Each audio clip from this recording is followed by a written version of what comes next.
So kind of a serendipitous thing. So we were talking about personality traits of professional sports handicappers. As somebody that's been doing it forever and knows a bunch of professional bettors, I asked you to write down a few that stood out to you. As we were talking about that during the break, Todd Wishnev came in, who's a pro and a great guy and was a part of the weight loss challenge with you. Of course, you can hear him on a numbers game with Gil.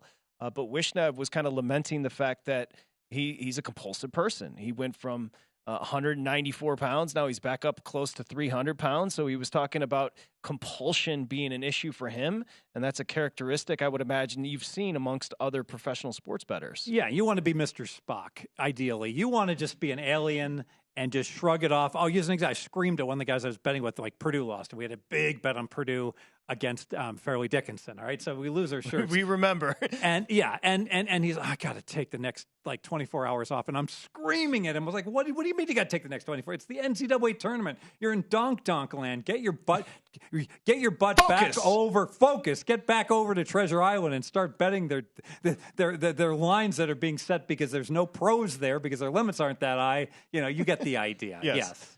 So you wrote down a few. Give me a couple other qualities that you find are similar amongst professional bettors, and maybe some that you would say equal not necessarily a great professional. It helps to be good at math. It certainly does. You don't need to be a computer programmer.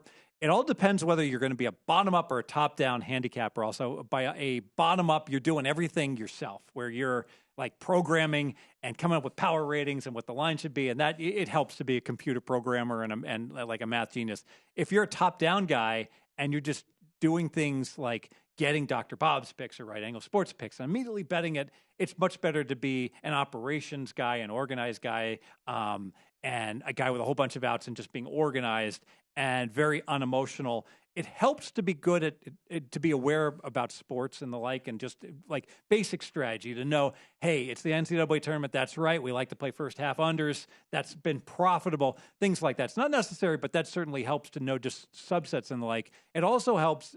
Sometimes we get in a big rush and it's like, oh my God, C-Mac's out. Quick, bet it. Well, someone who doesn't know who C-Mac is probably can't do much with that, whereas if you have a basic knowledge of the players that move the needle, then you can be quicker to the draw when all of a sudden ESPN reports something, and that's certainly an advantage. But the problem with those guys is they love sports. So guess what sports bettors do? They like to get their beer and watch the game in a sports book and watch all the games at once and be comfortable. If they're at home, they like to be in their den or in their man cave watching all the games, not sitting at their desk in front of their computer ready to make bets. So at some point, if you love sports so much, you want to watch end games also, which is incredibly wasteful just to like watch the end of a Laker game. You can't make bets anymore live. You should be moving on to making other bets. But you often say, I can't name a player on that team, and I'm just using that as an example, said team, and you'll say it doesn't matter.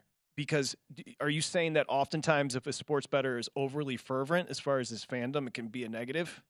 Yes, and people get too caught up. Although I like what Dustin did, talking about heart being more important than the market is giving him credit, because he doesn't move the needle if he's out, but he should. And that's where a bettor can have the advantage if he has that intimate knowledge of a team and a player who might be more valuable for that team than what the marketplace knows. So that's extremely valuable, but it's certainly not necessary. It's like Bill Crackman, very successful bettor.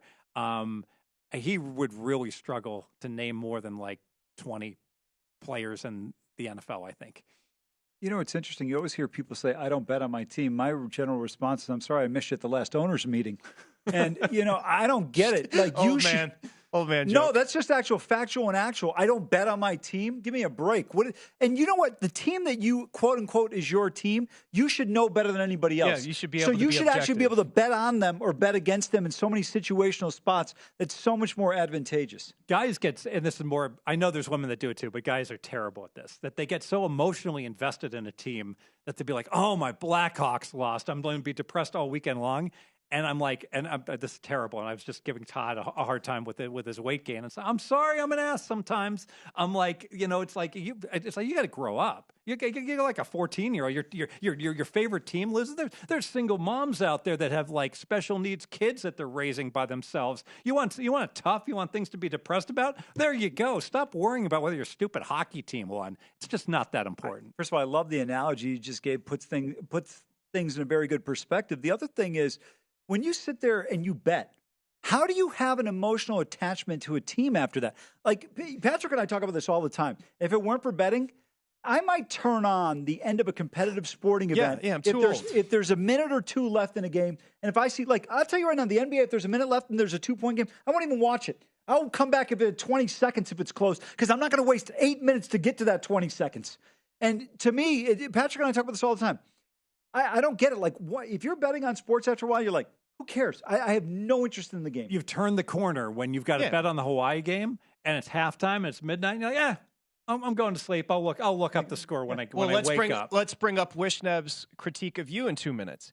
He said maybe a little too fastidious about numbers, meaning if you're missing out on a nickel on a game, you'll freak out. And my response would be, Steve's a math guy, so numbers matter more than anything to him. Yeah, well, your Golden State -1 looks like it's a good wager right now. But you could have gotten Pick'em. Why didn't you get Pick'em? Because I'm Patrick Meagher and I'm like I have to prep for my shows. Yeah. And I'm a popular guy and I'm out and about. You know, I got people to see. And I got my upcoming trip here where I'm traveling, and I gotta get my flight arrangement. You're not like watching the screen like a maniacal devil, nor should you have to squeeze every ounce out of the turnip, My living is talking about sports betting, not sports betting. Yeah, there's a difference. It's a great point. You think about like some of the most successful organizations that trade on Wall Street, right?